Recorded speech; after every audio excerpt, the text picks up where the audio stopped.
What's up guys, Qehzy here bringing you guys another tutorial. Today I'm going to be showing you how to create this 3D, it's sort of 3D, 2D, it's got a 3D background, but this wire effect, this wire header essentially, in Cinema 4D and Photoshop.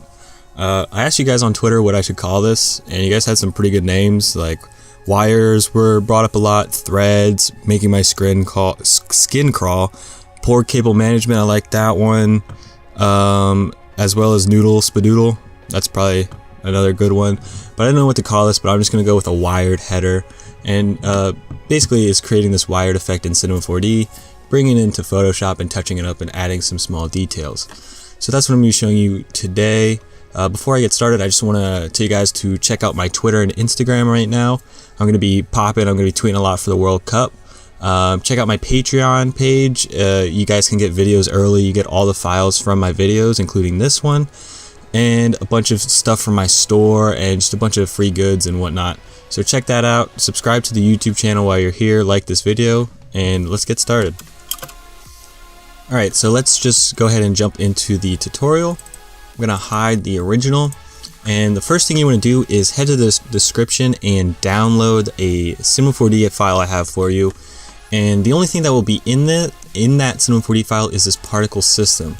Now this particle system comes from a tutorial by Niels right here. So I'll link this down below, and you guys can check him out. Check out his video, give him a like, and subscribe to him. I didn't cover this tutorial because he already made the tutorial. So it's kind of pointless. I figured I'd give him a shout out. You can check out his video if you want to see how this is made. So go ahead, do that, check that out, download the file then, and the file is just, I already tweaked the settings to make it work like this. And so you download this file, you will open it, and open your Lightroom as well. I'm using my personal Lightroom. If you want to check that out, I have a link to it in the description. So what you want to do is just go ahead and copy this particle system. And if you go to Window and have your Lightroom opened, you can click to your Lightroom and then paste it there. And it will look like nothing. It'll look like this, or something like this. And you can see if I play it from this camera angle, it kind of looks chaotic. So I let mine play to about 300-ish. I'll stop it a little short. But if I hop out the camera, I basically kind of just went around and looked for a spot. So like this side view looked good, which is this camera angle. So I moved my camera angle around, and then I moved my Lightroom, because you don't want to be, I don't think you're able to move the particle system. And I just let it where it's at and adjusted the lighting and everything to it. So then I rotated my lighting and obviously picked a camera angle. And then I adjusted my camera angle after playing around with the settings. So this is my final version. You might not have your final camera angle, so you guys can just rotate around and look for it as we go. But once you have this particle system, what you want to do is click off of it, make sure nothing is selected, and go to MoGraph and Tracer. And you'll notice there's nothing for this tracer to trace down here. So we want to go to Simulate, Thinking Particles Settings. Well, we won't change anything, and I'll drag that all, where it says particle groups all, click and drag that to the trace link. And now it should say all with a question mark. You can click out of that, and if we go to 0, if we play, you'll notice now our particles are being traced, which is what we want. And I'm gonna go ahead and let this play to where I know I want it. So I want it at like 340-ish. Again, at this point you guys can play around with different settings. You can even go into the particle system itself and play around with those settings. I'll show you how to do that now. You can notice if I click on this, there's not much to do, but if you click on this tag here and double click it, then you have the espresso, and you can play around with these settings. So if I click the Peace Storm, you can see I have a bunch of different settings, and you can go ahead and play around with these. I'm just using the standard ones from Neil's tutorial actually, because I liked the way his looked a lot, so I kind of followed suit and copied him. But anyways, I'm going to play this to get to where I want now. And now I could go to like the 400s or something. I don't know exactly where I had it before, but once you get above 300, it starts to look pretty good. So I'm going to stick with that. Now we want to actually make it visible, because if I render it now, it's just black, there's nothing there. So if we go to the NURBS and get a sweep NURBS, go to the Beziers and get a circle, what you want to do is change the radius of the circle. I played around with a few radiuses or radii. I stuck with 2. One looked alright, and anything below that looked a little too thin, but it might create an effect that you want, so I would recommend checking those out and rendering them out. Anything thicker than that though kind of looked a little weird, and I think it might have been my Lightroom and material I used. So again, you guys can go ahead and play around with that. So I'm just gonna stick with my 2, and then I'm gonna bring that circle into the sweep NURBS and then put the tracer right below the circle. Now that will make it extrude, it'll make it visible, and it might take a second for mine to load here. There it is. Also, I apologize for any barking you hear. But anyway, the material I used is a real simple black or dark gray. So if you just create a new material, double click, go to color, and all I did was make this dark gray. So maybe like, I don't know, maybe 9 or 10%. That looks about right. And then if you just go ahead and drag that onto the sweep NURBS, that's basically what I did. Alright, and then we're basically done with the Cinema 4D portion of that. Again, you can just keep playing around with it, see all the various looks you can get. I'll render this out for you guys to see what this sort of looks like. Now again, I'd probably play this for a little bit longer, try to get up to 500. By the way, I would recommend changing your frames to 500 because that is how the particle system is set up. It's set to go to 500, which again is another setting you can change. So I would go a little further, but I'm just going to render this out for you guys now.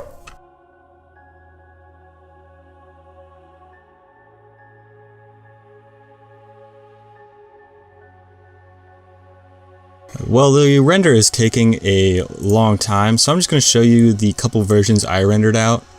So let me go ahead, pop this one up first. This was the first one. I tried to incorporate text in it, didn't really work. Here's another one, didn't really work.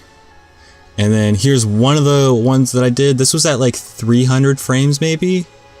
And then here, oh, that's not the final one. Is this the final one? Oh, this must be the final one. I thought I did a lot more, but no, that's about the same look. Yeah, so maybe I did go like 340 frames. I thought I did more, but that's about what this will look like. And you just want to go ahead and click to your settings and save it as whatever, and then go ahead and render it out. Now we want to go ahead to Photoshop. Alright, so this is all I did in Photoshop. And let me just get rid of these edges. That's just kind of like an overlaid stroke on the outside. That's whatever. Let me delete that actually. And I made it into a header, but I could have just done like that and just left it as is for something, use it for something else. But I obviously turned it into a header with my logo, old logo, and some social media. But basically, what I did to create this, I'm going to create a new layer and just make it white real fast. And I'm going to make black and white my colors, and I'll just bring this down below. So we want to go ahead and just bring in the render. So here it is. And we're going to go ahead and extend this. I'm in a Twitter header document, so I'm like 3000 by 1000 document size. And if it not let me back out, okay, I'll hit enter. My keyboard not working? Oh, there we go. Now I'm gonna back out, and I'm actually gonna slightly rotate this like so, and I'm gonna have to increase the size again like that, and hit enter. Now if you look at the difference here, you'll notice this looks like it has more, and it does, because what I did then was I guess I brought this up a little further to cover more space, and then I duplicated it, and that duplicated one I put below, and I believe I flipped it and brought this over here and just got a bit of the edge, something like that. There we go. There's like a bunch of wires, and yeah, that's the setup of the render itself. And then I added a texture in the background, which is just a milk texture. So if you go to Google and type milk texture, sorry, my internet is going to be a little slow. It's been bugging out recently. Alright, if you search milk texture and go to images, and I think I used like this one and stretched it out. So you just drag that in, stretch it out. I had two then, so I put this one in. You can see I just stretched it to fit the document, and then duplicated it, bring it up a little bit, and then I couldn't see if there was a crease here anywhere. It looked like it blended in, but I just went ahead and added a layer mask, got a brush, got some black, made it a little small, and just went through like that, just to kind of hide any edge that might have been there. And then you can go to that and bring the opacity down. So like that would be at 100, and I went with about 50. Now we just want to go ahead and create a new layer, get the soft brush again, get white, and we're going to increase the size and just create some lighting. So if I go to the top and just do that, and then maybe the bottom right, and actually let me Command Z that. I'm going to just do the top, set that to screen, maybe decrease the opacity a little bit, and then if I create a new layer, keep about the same size brush, and maybe click in either side and then set that to overlay, and just see if that kind of makes it pop a little more. I think that makes it look a little more three-dimensional, like more like it's coming at you a little bit. It gives it a little more depth, probably is the word. And there we go, there's like the main setup, and like now I'm starting to really like this. And we can go ahead and add one thing. So right on the second milk layer here, if we create a new layer, go to the brush tool, get black this time. I'm going to go ahead and use this Plexus brush I have. If I remember, I'll put a link to it in the description. But if you just find any brush really that kind of has a good look, that can complement the wires, and I thought a Plexus effect was great, so I have it down here. Let me click one of these, and if I just go ahead and add it maybe there, maybe up top here, and I could change it to another Plexus brush. I have a few. I'm just gonna stick with this one, maybe there, and maybe up the top.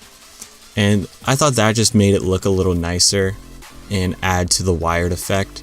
You don't have to do that if you don't want, or you can use a different brush. I also try to add like a ink kind of effect throughout, but I didn't really like that. I stuck with the Plexus, nice and simple. And then finally, when I went to add my logo and stuff, I went ahead and created a circle that was actually white, I believe. Centered it here, clicked Shift Alt, and I'm on a cube. Sweet. If I get the ellipse though and create a circle, and actually I made it black. Let's make it black.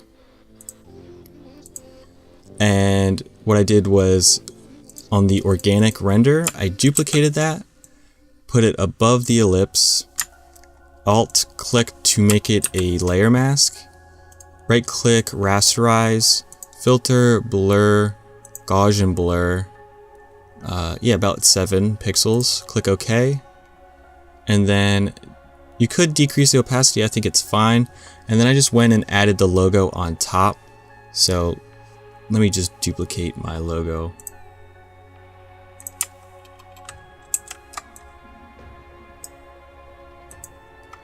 So boom, add my logo like that. And then if you select the ellipse, actually you want to select the ellipse and the logo, not the organic. You want to keep that or leave that alone. And if I move this around, that overlay will always be there to kind of just blend the circle in with the background. And then I can center that, and then I can add more text and do whatever. And then finally, once you have it how you liked, obviously I added a little more bits, like a little couple things on the side. You just want to merge everything or put everything into a group, so I'm going to group it. and then I'm gonna duplicate it, Command J, and then Command E to merge it. And then if you go over to the crop tool here, click that and just hit enter and enter. That'll make this the size of the header, which is what we want. And then duplicate that and go to filter, blur, Gaussian blur. And this you can go a little less than 7. Actually, maybe just a little bit, maybe like 5. Click OK. Add a layer mask. Get the brush tool. Go back to a soft brush. And make sure you have black. And then I'm gonna do anywhere there's text, I'm gonna cover that with black. And then I'm just gonna kind of go throughout and just leave a little bit of blur throughout this to kind of create some depth. So just click around, maybe there, maybe a little bit there, but I want to leave some blur around here, and that just kind of helps with the depth, and I think that looks really nice. And then if we select both of these layers that we have up the top, duplicate them, and then merge them. So Command J, Command E, and then if we go filter, sharpen, sharpen more, this will finish it off and kind of make everything pop. And of course we can create a new layer, Command Enter, fill it with whatever color, bring the fill down to 0, double click on it, go to stroke, inside, make it white or black, and set it to overlay, and probably make it a little thinner. Or you can also make it black. And that kind of just adds an effect around the edges. But that's basically the tutorial. That's everything I did. Hopefully you guys enjoyed. If you did, please leave a like. The Cinema 4D file and the Photoshop file will be available for my Patreon members down below. The Cinema 4D file you need will obviously be downloaded or be available down below for you to download. But anyways, if you guys enjoyed, please leave a like, subscribe for more tutorials, follow me on Twitter, follow me on Instagram at Qehzy, and that's Qehzy. And I hope to see you guys in the next one. Peace.